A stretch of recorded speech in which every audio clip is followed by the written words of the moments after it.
Shalom, Bapak Ibu Saudara. Kita melanjutkan studi kita, kristalisasi, masih di kitab Esra Nehemia. Dan ini kita meneruskan mengenai pentahbisan bait suci yang sudah selesai, yang dikerjakan oleh Jerubabel dan timnya itu. Ya, kita tahu sempat tertunda 14 tahun, tapi kemudian selesai. Ya, total 6 tahun membangun itu bait suci itu, dan ditahbiskanlah di kitab Esra pasal 6 ya, bagian terakhir itu kita lihat mereka merayakan dua perayaan pada saat pentahbisan itu bait suci. Yang pertama Paskah ya. Saya bacakan dulu ini yang pasal 6 ayat 19. Dan pada tanggal 14 bulan pertama, memang itu waktu yang diharuskan, ditetapkan Tuhan, mereka merayakan Paskah. Ini kejadiannya pas ya ketika pentahbisannya, atau selesai pentahbisan lah, baru mereka bikin perayaan Paskah. Kemudian disambung lagi dengan ayat 22, lagi pula mereka merayakan hari raya roti tidak beragi ya, 7 hari. Ini seperti Pantekosta ya. Kalau Israel itu perayaannya ada 7 sebenarnya, perayaan hari raya Israel. Tapi kalau di inti yang intinya itu adalah 3, Paskah, Pantekosta, dan Pondok Daun. Di sini ada, kalau hari Paskah itu bulan pertama ya, bulan ketiga Pantekosta itu ya, atau the Feast of Weeks ini, atau roti tidak beragi juga itu ya. Kemudian ada satu lagi Pondok Daun ya, itu di bulan yang ke-7 ya. Jadi Paskah itu bulan pertama ya, kemudian Pantekosta itu di bulan yang ketiga, dan Tabernakal itu penggenapannya di bulan yang ke-7 ya. Nah, jadi kita coba dulu mengaplikasikan ya. Ini kan permulaan daripada inaugurasi lah, katakan ya, pentahbisan bait suci ya. Simbol dari bait suci itu kan, bait suci itu mensimbolkan apa itu namanya ya, gereja itu simbolnya itu bait suci ya. Bait suci Israel itu yang adalah bangunan jasmani itu, realitanya itu adalah gereja yang adalah orang ya. Nah, ini proses pembangunan ini sebenarnya hari raya ini ada artinya nih. Kalau pas nanti kita akan lihat juga dalam pembangunan gereja itu ada penggenapan hari raya Israel itu yang diterapkan kepada gereja ya. Kita mulai dulu lah ya, langsung lah dengan Paskah ya. Paskah itu Yesus kan mengatakan, aku akan mendirikan gerejaku. Dan sebelum dia mendirikan sebelum gereja itu dimulai, itu Yesus melakukan perayaan Paskah ya. Coba dulu, ada ayatnya, kita ambil yang di sini aja, pakai YLT ya. Kita lihat dulu Yesus merayakan Paskah dengan murid-muridnya di malam terakhir ya. Kalau kita lihat di sini ada di Matius 26 ya. Jadi malam terakhir itu Yesus merayakan Paskah dengan murid-muridnya. Nggak ada yang nggak ikut lagi Yudas di situ ya. Dan ketika di tengah perayaan itu, di situ ayat dikatakan Matius 26 ayat 26, dan sementara mereka makan ya, tiba-tiba Yesus mengambil roti, memberkatinya, memecah-mecahkannya dan memberikan kepada murid-muridnya dan berkata, ambillah, makanlah, inilah tubuhku. Demikian juga setelah dia itu cawan, dia mengucap syukur, memberikan kepada murid-muridnya itu, minumlah kamu semua daripadanya, sebab inilah darahku. Ayat 28 ini ya, darah perjanjian baru. Nah, jadi di tengah-tengah perayaan Paskah Yahudi, Yesus seolah menyatakan, akulah ini anak domba Paskah ya, yang sejati, dan kematianku itu dirayakan ya, dengan roti dan anggur itu disimbolkan lagi dengan roti dan anggur. Roti itu seolah-olah itu tubuh Yesus, dipecah-pecah gitu, bagi-bagikan itu. Kemudian darahnya disimbolkan itu dengan cawan itu, ya, anggur, ya, minum. Dan itu adalah darah perjanjian baru, ya, karena dalam perayaan Paskah itu Yesus juga sekaligus membangun suatu perjanjian baru dengan murid-muridnya, ya, terutama karena memang perjanjian baru itu kan sesuai dengan nubuat daripada Yeremia 31 ayat 31 itu perjanjian baru dibuat oleh El Elyon bagi Israel atau keluarga Yehuda dulu, ya. Nah, jadi di malam terakhir itu Yesus melakukan dua perayaan. Yang pertama Paskah Yahudi, ya, dia motong domba apa semuanya itu. Kemudian perayaan yang biasa kita sebut perjamuan kudus ini sebenarnya suatu perayaan untuk mengingat kematian Tuhan, ya, sebagai anak domba Paskah kita, ya. Ini yang pertama, ya. Jadi sebelum gereja dimulai itu ada perayaan-perayaan ini, ya. Kemudian yang kedua, perayaan kedua itu adalah Pantekosta, ya. 50 hari Pantekos itu yang ke-50. Jadi 7 minggu itu dihitungnya ya 7 kali 7, ya. 7, 7, 7, 49 tambah yang ke-50 itulah di hari Pantekosta itu. Jadi itu makanya jatuhnya di bulan ketiga. Ini bulan pertama, ini bulan ketiga. Coba dulu kita ini apanya kurang jelas, ya. Coba kita lihat Paskah yang pertama dirayakan Israel itu dengan Pantekosta, ya, kita lihat dulu di situ, ya, supaya kita jelas itu maksudnya Pantekosta itu apa. Jadi waktu Israel itu merayakan Paskah itu terjadi di bulan pertama hari ke-14 waktu Israel mau keluar dari Mesir itu. Ya, bikin Paskah itu artinya Pesach, istilah Ibrani itu artinya Passover, melewati, ya.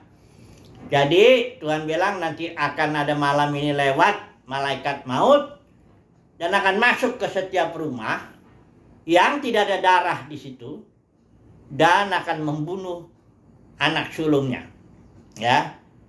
Nah, itu sebabnya Israel potong domba, kalau satu keluarga satu, kalau besar satu domba satu keluarga. Tapi kalau enggak ya dua keluarga, dua atau tiga keluarga bisa satu domba. Potong, nanti darahnya taruh di kusen di luar, ya, taruh di luar itu kusen. Nah, orang yang makan Paskah itu di dalam. Jadi nanti malaikat lewat dan dia akan lihat kalau ada darah, dia tidak masuk ke rumah itu, dan Passover melewati, ya. Itu sebabnya dibilang hari raya Paskah, ya. Itu bulan pertama. Ketika Israel berjalan ke Gunung Sinai itu jalan kurang lebih hampir 3 bulan. Bulan ketiga lah mereka sampai di Gunung Sinai. Mereka diam di Gunung Sinai kurang lebih 11 bulan. Karena ada banyak di sana yang diberikan Tuhan. Tapi yang penting kita harus melihat di hari Pentakosta itu, pengalaman Israel, itu Tuhan menuliskan hukumnya di dalam 2 loh batu di Gunung Sinai itu. Disitulah Tuhan mengadakan perjanjian. Keluaran 19 ayat 20, khususnya 19, itu jelas itu perjanjian itu. Bahwa Israel akan menjadi bangsa yang kudus, umat kesayangan Tuhan, dan imam-imam dan raja-raja bagi bangsa-bangsa. Artinya Israel akan membawa Yahweh kepada bangsa-bangsa dan membawa bangsa-bangsa kepada Yahweh sebagai imam, ya. Jadi disitulah Tuhan mengadakan perjanjian dan sekaligus memberikan hukumnya di bulan ketiga pada hari Pentakosta itu. Kalau dihitung bulan pertama tanggal 14 Paskah, itu hitung hari ke-50 kurang lebih lah, disitulah Tuhan memberikan hukumnya di dalam 2 loh batu, ya. Nah, sekarang kita melihat dalam gereja. Kita lihat dulu, ini kan Israel juga simbol dari gereja, toh. Kita lihat dulu di sini. Paskah dirayakan oleh Yesus, ya, di malam terakhir itu. Sekaligus dengan merayakan kematiannya dengan simbol, ya, sebagai dia kematiannya sebagai anak domba Paskah dengan simbol anggur dan roti.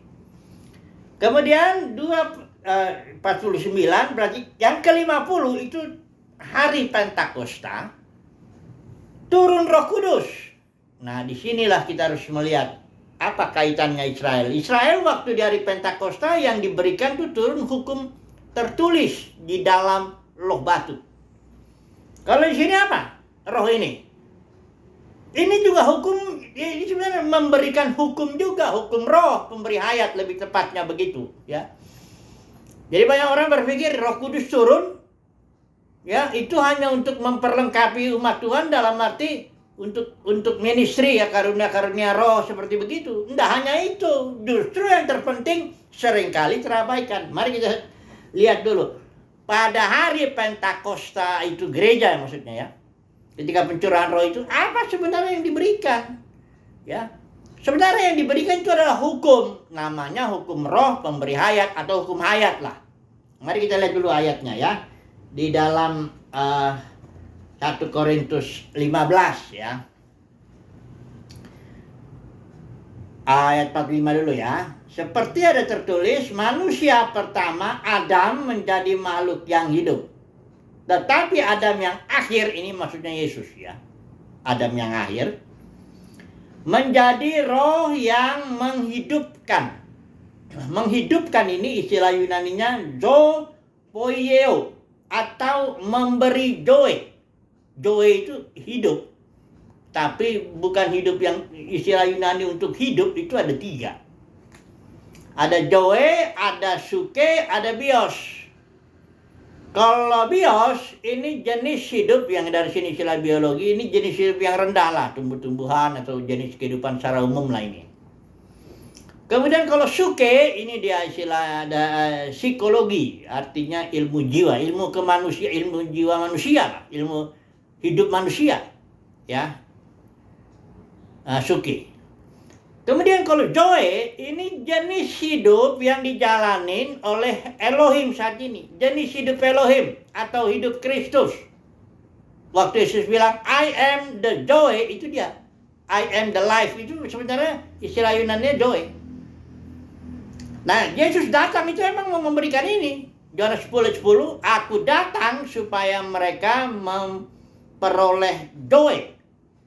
Dan memperolehnya dalam segala kelimpahan. Ini joy ini nggak ada hubungannya dengan materi. Ini banyak orang, terutama nih orang karismatik, suka menafsirkan Yohanes 10:10 itu begitu. Hidup berkelimpahan itu katanya ya kelimpahan harta benda, makmur, sehat, dan sebagainya. Itu nggak ada hubungannya. Ini istilah Yunani joy. Ketika Yesus datang memberikan joy itu masih berupa benih. Kayak menabur, ya, benih. Dan joynya mesti bertumbuh. Barulah dia joynya, itulah dia joy berkelimpahan, kira-kira begitu. Bukan hidup berkelimpahan dalam arti kelimpahan harta benda, makanan, minuman, sehat, bukan begitu. Kelimpahan joy, artinya joynya bertumbuh terus. Sekarang kita mau tahu dulu, dalam diri joy, dalam joy itu ada apa di dalamnya itu? Apa gunanya joy? Yang pertama, Yohanes 17 ayat 3 mengatakan, inilah, terjemahan bahasa Indonesia, inilah hidup kekal. Sebenarnya ya istilahnya dari Yunani, inilah joy. Yaitu mereka mengenal Engkau, satu-satunya Elohim yang benar, dan mengenal Yesus Kristus yang Kau utus. Jadi gunanya joy itu adalah untuk pengenalan, suatu fellowship yang membuat kita mengenal Tuhan. Kita tidak bisa kenal Tuhan kalau jenis hidup kita suke, tidak bisa. Kita harus memiliki jenis hidup yang sama dengan dia, baru kita bisa mengenal dia. Ya.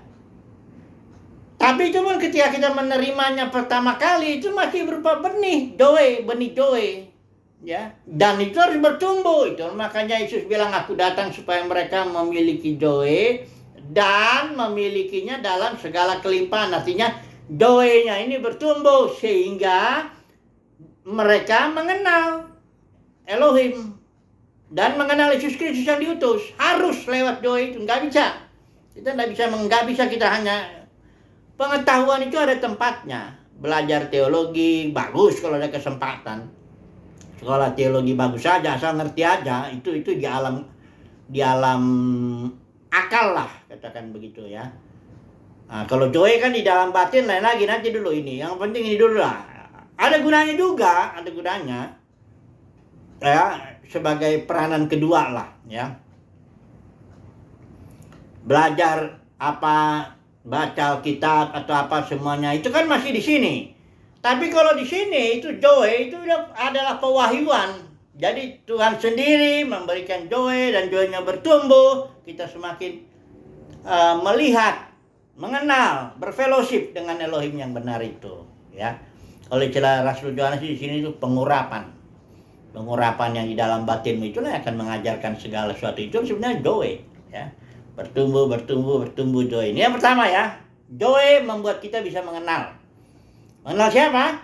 Mengenal Elohim yang benar dan mengenal Yesus Kristus yang diutusnya. Itu Yohanes 17 ayat 3 ya bilang mengatakan. Yang kedua, joy itu juga di dalam joy secara potensial terkandung karakter Kristus. Karena ini kan hidup Kristus.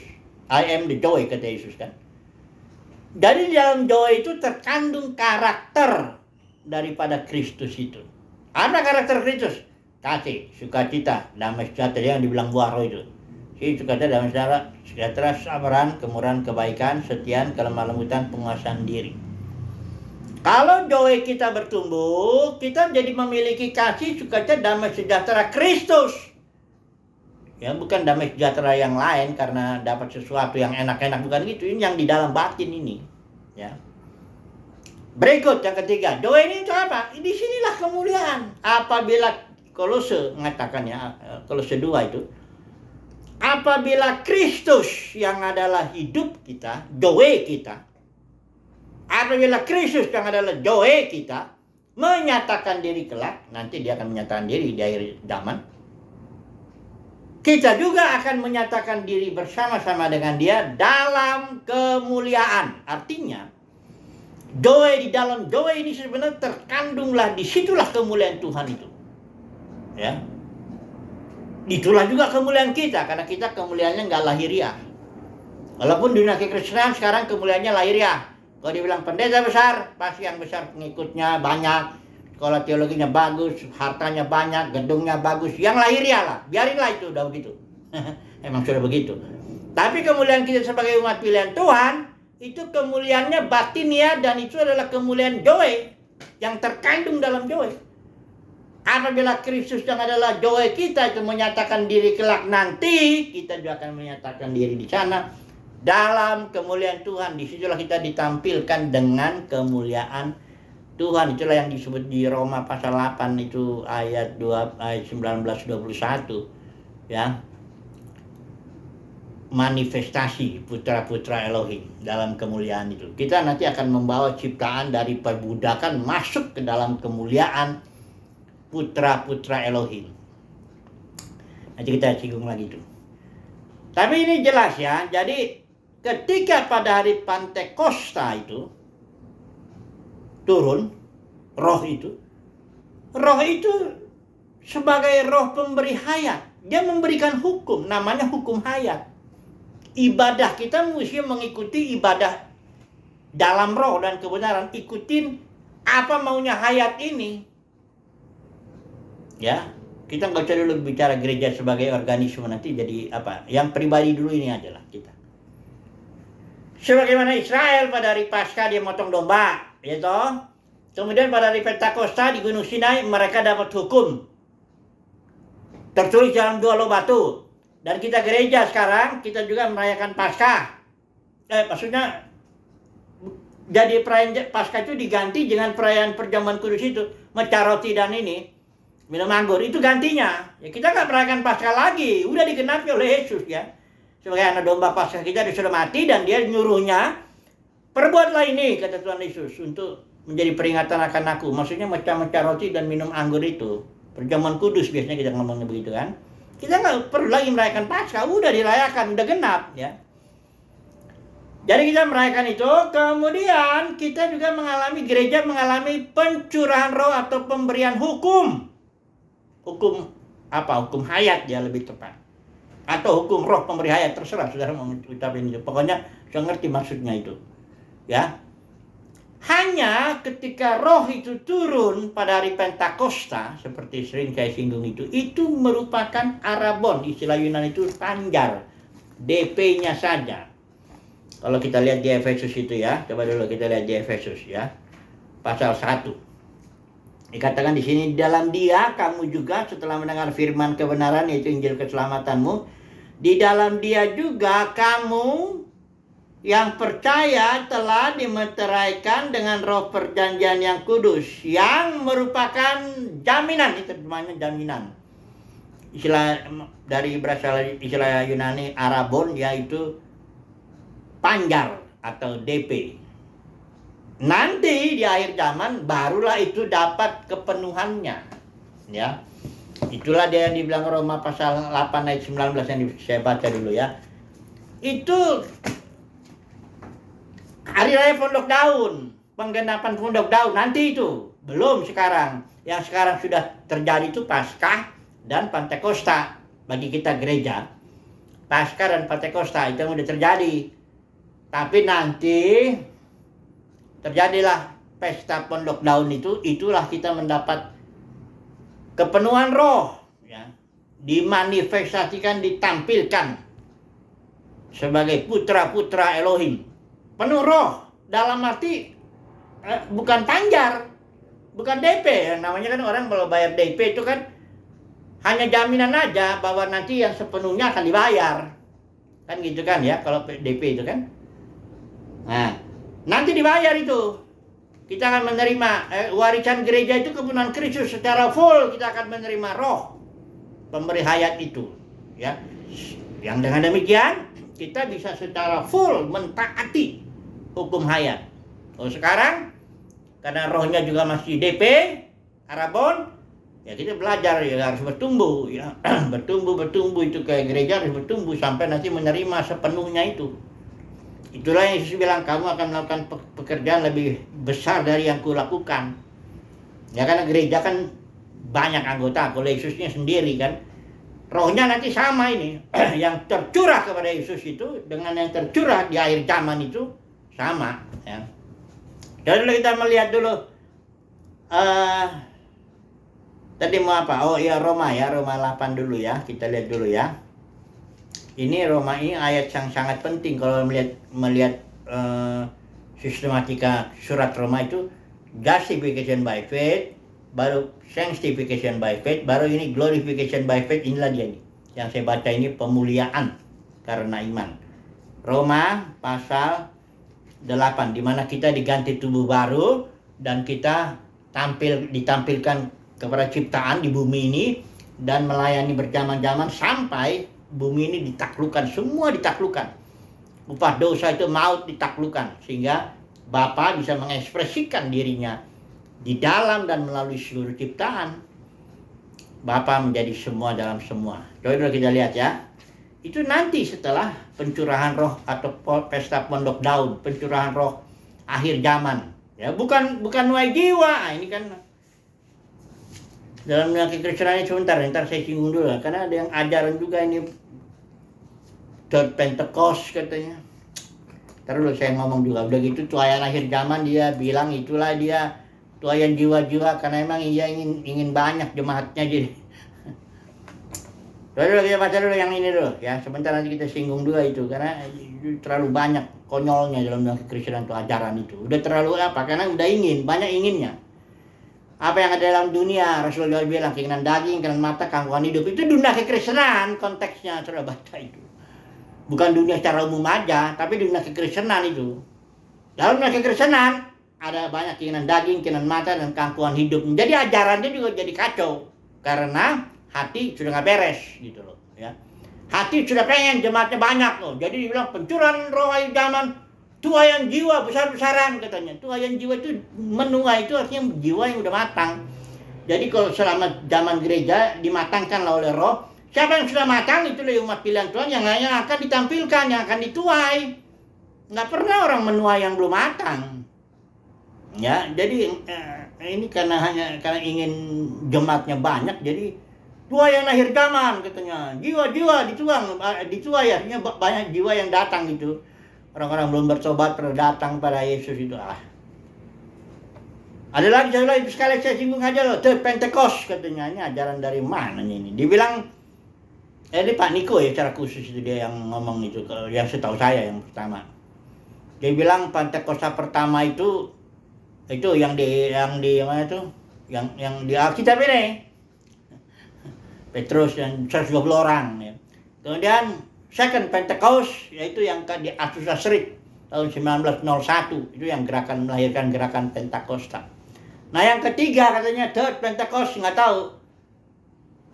Barangkali di sini katanya atau di dia lah ya, ada maksud lah kan, masa dia nubuatin orang lain yang kena dia nggak dapat kan. Di sini katanya, tapi saya dengar-dengar karena COVID jadi tertunda dulu sebentar katanya, nggak tahu lah. Ini udah bercanda-bercanda dan ngawur-ngawur gitu loh ya. Nggak ada di Alkitab Third Pentecost atau Second Pentecost. Yang ada pasca Pentekosta pondok daun itu. Jangan ditambah-tambah dengan ngawur-ngawur lah ya. Kalau mau memang rakus uang, rakus kemuliaan manusia ya itu jangan pakai Alkitab jadi konyol. Korbannya soal ini katanya pengikutnya banyak ini. Ya saya dengar sih 100.000 kata teman saya, soalnya pengajiannya di situ. Jadi cerita. Tapi nanti semuanya akan bertanggung jawab ya dengan ajaran ini ya. Jadi Roma 8 dulu ya. Ayat 19. Sebab kerinduan yang dalam dari makhluk ciptaan menanti dengan sangat penyingkapan anak-anak Elohim. Saya pakai ILT ya. Seluruh makhluk tuh merindukannya. Sadar atau tidak sadar dia merindukan karena dia mengalami perbudakan daripada alam maut ini. Ya, akibat dosa itu. Seluruh makhluk menanti dengan sangat penyingkapan tampilnya anak-anak tuayan akhir zaman ini, yaitu pencurahan roh yang tidak terbatas kepada umat pilihan Tuhan yang udah matang, udah dewasa ya. 20, karena maut ciptaan telah ditundukkan kepada kesia-siaan, bukan karena kehendaknya sendiri, tapi karena Dia yang telah menundukkannya atas dasar pengharapan bahwa makhluk ciptaan itu sendiri juga akan dimerdekakan dari perbudakan kebinasaan kepada kemerdekaan kemuliaan anak-anak Elohim. Jadi ketika tampillah ya, apabila Kristus yang adalah joy kita ketika kita menerima pencurahan roh Pentakosta itu, yang Arabon itu, yang panjat, kita mendapat hukum hayat, tapi dia bertumbuh. Nanti kita mengalami pencurahan roh yang tak terbatas, kepenuhan warisan kita. Karena warisan kita itu kepenuhan Kristus, warisan gereja itu kepenuhan Kristus, ya. Kalau kita diterima itu kita mengalami kemuliaan Elohim, ya. Pertumbuhan hayat itu udah full, mantap, ya. Kita pun diganti tubuhnya, itulah kita dimuliakan, ditampilkan kepada seluruh makhluk, dimuliakan oleh Bapa dengan kemuliaan Elohim, serupa dengan Yesus dalam arti yang sebenarnya. Disitulah kita akan melayani berjaman-jaman sampai seluruh makhluk yang diperbudak itu dimerdekakan, masuk ke dalam kemerdekaan kemuliaan kita di sini. Waduh, ini luar biasa. Luar biasa sekali ini ya, pencurahan roh akhir zaman. Ingat ya, pencurahan roh akhir zaman atau tuayan akhir zaman gak ada hubungannya dengan jiwa-jiwa yang belum bertobat. Ya. Pencurahan roh akhir zaman hanya untuk yang dewasa itu. Tuayan juga untuk yang menua yang dewasa. Tidak ada hubungannya dengan yang tuayan jiwa-jiwa katanya ya. Tapi begitulah dunia kekristenan ini ya, sudah. Itu saya rasa sih ya kita mendapat kasih karunia juga ya, karena pilihan Tuhan juga, sehingga kita dibebaskan dari keinginan-keinginan ini dalam batin ini. Keinginan ini yang harus dalam dunia kekristenan ini keinginannya ada 3. Alkitab sendiri yang bilang, bukan saya. Keinginan daging, keinginan mata, keangkuhan hidup ini nih yang menyebabkan ajaran menjadi kacau ya. Menjadi kacau gara-gara itu. Tapi kalau kita mendapat kasih karunia untuk dipilih Tuhan, jadi bukan dipanggil saja ya. Kalau dalam dunia kekristenan itu banyak yang dipanggil tapi sedikit yang dipilih. Nah kalau kita mendapat kasih karunia untuk dipilih, nah disitulah kita dibukakan oleh Tuhan ya, perkara-perkara sederhana ini. Sebenarnya ya ini sederhana juga ya. Ada Israel itu Paskah, Pentakosta, Tabernakel atau Pondok Daun. gereja kita ini, Paskah sudah dirayakan oleh Yesus, sudah digenapi, dan disuruh ingat bikin perjamuan kudus untuk mengingat kematian Yesus sebagai anak domba Paskah kita. Baru Pantekosta udah terjadi juga, kita sudah mengalami juga sebagai Arabon, jaminan. Nanti di akhir zaman, di situ kita akan mengalami tuaian akhir zaman, dituai ya. Saya rasa cukup lah ya. Jadi dalam gereja ya, baik suci di zaman Zerubabel itu merayakan dua Paskah, merayakan dua perayaan. Paskah ada juga di sini apa? Roti tidak beragi, masih Paskah juga ini sebenarnya. Tapi kita kalau lihat contoh Israel, kita sudah melihat itu. Ketika Paskah anak domba memang itu, kemudian Pantekosta itu pemberian roh atau pemberian hukum ya. Sorry, ini hukum, pemberian hukum ya. Ditulisnya di loh batu. Tapi kalau dalam gereja itu roh pemberi hayat, nulisnya dalam batin ya. Kemudian nanti kalau pondok daun itu kita mendapatkan kepenuhannya. Haleluya. Amin.